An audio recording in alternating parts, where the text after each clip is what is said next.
మీ business ఏదైనా మీ ఊర్లో promotion చేయాలంటే అది సుమన్ టీవీతోనే సాధ్యం. ఇప్పుడే సంప్రదించండి. మొత్తం 2 రోజులు మొత్తము బీఆర్ఎస్ పార్టీ ప్రజలలో ఉంది. ఇప్పుడు కూడా గతంలో ఇటువంటి సంభవించిన రోజు కేసీఆర్ గారు ఒక్కసారి నిద్రపోలే, మమ్మల్ని నిద్రపోనియాలి.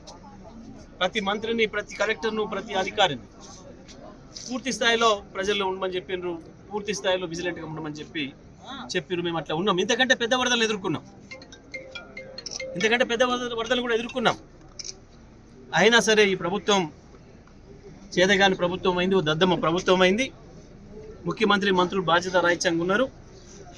దానివల్లనే జరిగింది ఇదని చెప్పి రైతాంగం చెప్తున్నారు. ఇప్పుడు కూడా మనకు కనబడుతుంది. మీడియా మిత్రులందరూ కూడా పోయి చూడండి. అక్కడ వాస్తవానికి ఎస్కేప్ ఛానల్ అనేది చాలా ముఖ్యమైనది. ఇటువంటి సందర్భాల కొరకు మాత్రమే పెడతారు దాన్ని. ఆ ఎస్కేప్ ఛానల్ కూడా వెల్డింగ్ చేసేసి లేపకుండా చేసిండ్రు. దానివల్లనే ఈ ఉపద్రవం సంభవించింది. దానివల్లనే తెగిపోయినాయి కాలువలు అని చెప్పి సాధారణమైన రైతులు చెప్తున్నారు. వాళ్ళు చెప్పేది అబద్ధం కాదు, కనబడుతుంది. ఇప్పుడు మనకు అక్కడ పోయి చూస్తే కూడా ఇది వాస్తవం. దీనికి తప్పకుండా మంత్రులు, రాష్ట్ర ప్రభుత్వమే బాధ్యత తీసుకోవాలి. ఈ జరిగిన మొత్తం నష్టానికి వాళ్ళదే బాధ్యత. మేమేం రాజీనామాలు చేయండి, ఏమంటే మాకు పదవులు వేయండి అని మేము అడుగుతలేం. మీ చేతగాని తనానికి, ఈ ప్రభుత్వం నిస్సహాయతకి నిదర్శనంగా ఇవి కనబడుతున్నాయి. తెగిపోయిన కాలువ కట్టలు, మొత్తం మేట కొట్టుకుపోయిన పొలాలు కనబడుతున్నాయి. దీనిపైన మేము డిమాండ్ చేస్తూ ఉన్నాం. బీఆర్ఎస్ పార్టీగా ఎట్టి పరిస్థితులలో కూడా ఇక్కడ జరిగిన నష్టానికి ప్రభుత్వమే పూర్తి బాధ్యత తీసుకొని రైతాంగానికి ఊరట కల్పించాలి, ధైర్యం కల్పించాలి. వాళ్ళని తిరిగి వ్యవసాయం చేసుకునే పద్ధతులకు తీసుకురావాలి. దానిపైన పెద్దలు హరీష్ రావు గారు చేసి టాకాలు వేయడం వల్ల ఎస్కేప్ ఛానల్ ఓపెన్ చేయాలి. అది ఓపెన్ చేయలేదు కనుక ఇది తెగిపోయింది. ఎస్కేప్ ఛానల్ మా దగ్గర ఉన్న రైతులపై ఓపెన్ చేస్తారు అది. కానీ ఆ టాకాలు వేయడం వల్ల జేసీబీ వచ్చిన సాయంతో జేసీబీ సాయం కూడా పనికిరాలేదు. వెల్డింగ్ చేసి పెట్టడం వల్ల మీరు ఓపెన్ చేయలేదు.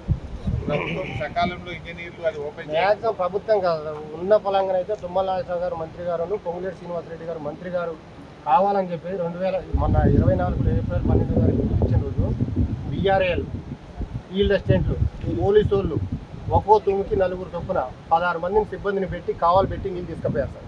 ఆ నీళ్ళు తీసుకుపోయినప్పుడు ఈ మొత్తం సీల్ చేసి పడేశారు. వెల్లింగ్లు పెట్టి సీల్ చేసి తీసుకుపోయారు. మళ్ళీ వాటిని రీఓపెనింగ్ చేయకుండా నీళ్ళు వదిలేశారు.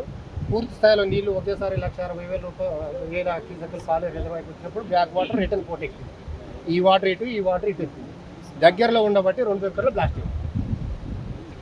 ఎస్కేప్ ఛానల్ ఓపెన్ చేసి ఉంటే ఇంత ప్రెషర్ వెళ్ళిపోయేది, తెగేది కాదు. ఆదివారం సార్ ఆ రోజు పూర్తి స్థాయిలో నిర్లక్ష్యం చేశారు. అధికారుల నిర్లక్ష్యంతో ఈ కట్ట ప్లాస్టిక్ ఎక్కువ సార్. ఇప్పుడు ఉన్నది కూడా ఎన్ఎస్పి కెనాల్ కింద ఉన్న రైతులు వాటికి పట్టాలు లేవు. పూర్తిగా 2 ఎకరాలు, 3 ఎకరాలు, 4 ఎకరాలు ఉన్న రైతులే పూర్తి స్థాయిలో దెబ్బతిన్నారు. ఇప్పుడు ఇక్కడికి వచ్చారు సార్ మాకు ఏదో ఫీల్డ్ ఆఫీసర్ ఏవో వచ్చింది. వచ్చేసి ఆ ఏవో తోడు గొడవ పెట్టుకొని ఫీల్డ్ చూడకుండా ఊళ్ళో రాస్తున్నారా అని చెప్పి తీసుకుపోతున్నారు. కింద చూడకుండా ఇసుక మ్యాట్లు పెట్టినా ఖరాబ్ అయినట్టు చూడకుండా అన్న కూర్చొని రాపిస్తారు. అయితే రాపించిన ఎవరికి వస్తాయో ఎవరికి రావకూడదు తెలియదు. నష్టపరిహారం ఏయూ ఇప్పుడు ఈ జనం ఆపడ్డానికి ఇక్కడి నుంచి దౌర్జన్యం తీసుకుపోతున్నారు. లేదు